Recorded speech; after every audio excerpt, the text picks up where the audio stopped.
আসসালামু আলাইকুম ভিউয়ার্স, আপনারা সবাই কেমন আছেন? আশা করি ভালো আছেন। তো আজকে আমরা দেখেন এখানে উচ্চতর গণিত একাদশ দ্বাদশ শ্রেণী থেকে অধ্যায় হচ্ছে গুণোত্তর প্রগমন। আসলে এটা পরিচ্ছেদ আর কি। গুণোত্তর প্রগমন একটা সাবজেক্ট, একটা বিষয় বা একটা রুলস, একটা থিওরি।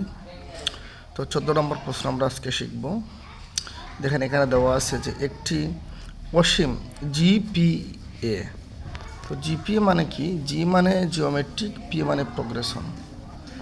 জিপিএ জিওমেট্রিক প্রোগ্রেশন এ ইকুয়াল 5 এবং আর ইকুয়াল 1/4। তো হলে এস ইনফিনিটিভ ইকুয়াল কত? এস ইনফিনিটিভ মানে অসীম আর কি, অসীম তারা এটা। তো এখানে প্রথম পদ হচ্ছে এ ইকুয়াল 5, এই যে আপনারা দেখতে পাচ্ছেন। সাধারণ অনুপাত হচ্ছে আর ইকুয়াল 1/4।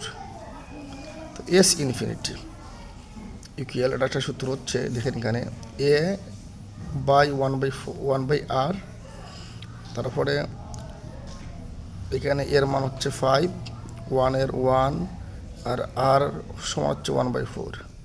তো আপনারা জানেন যে এ বাই 1/r কেন হলো? 1/r কেন হলো?